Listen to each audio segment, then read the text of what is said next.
Igbo ndị ọma nwe mmadụ ndị ọ ga-adịrị mma. Dịka m si na-agwa unu kwa mgbe ka mgbe sị, mmiri zoro onye ya zoro ibe ya, ihe ọma mere onye mekwara gịnị ibe ya. Mana ihe ndị Igbo ka anyị na-eme na ihe mmemme Igbo ekoro ya.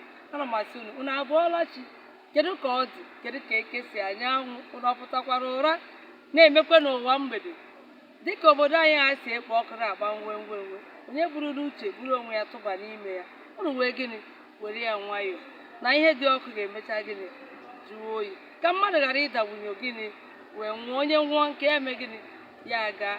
Amasị unu wetuo n'obi ihe ọbụla ị nwere ya ju gị afọ, olu ị nwere biko rie ya, ma iji ha anụ ga-eri azụ, ma iji ha azụ werekwe na ayọrọ, ma ihe ha ayọrọ rie ya otu aha, kụrụ akwụkwọ nri wee gịnị sie ya rie ya, gị na ezinụlọ gị ọ ga-adịrị unu na mma. Ana m asị ma ndị nọ mba ofesi, ndị nọ mpaghara dị iche iche, chetakwa na gịnị Igbo bụ otu n'ọkwa ihe Igbo ka anyị na-eme. Onye ọbụla gịnị onye aghala nwanne ya. Ana m asị unu wetuo n'obi na chi bụrụ afọ ga-eme gịnị ọ ga-abakwanụ nkwọ, otego si dị njọ ọ ga-emecha gịnị dị mma. Onye ọbụla gịnị wetuo obi nweenụ ndidi, mba na ndị Igbo nne ndidi, ama m na ya anaghị achọ ihe gịnị n'ọkụ ọkụ. Ihe ọbụla anyị chọrọ ihe anyị na-eri taa anyị rie ya eji, ọ ka dịkwa mma. Ana m asị unu biko nụ onye ji nke o ji ya jide, maka onye asị jide nke o ji na nke o ji gịnị magburu onwe ya.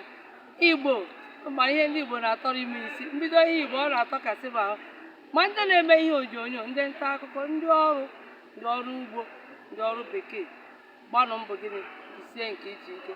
Mana ana m asị biko ka anyị gbakwa mbọ onye gịnị tinye anya n'ọrụ ugbo, ọ bara uru maka aka aja na-ebute gịnị ọnụ mmanụ.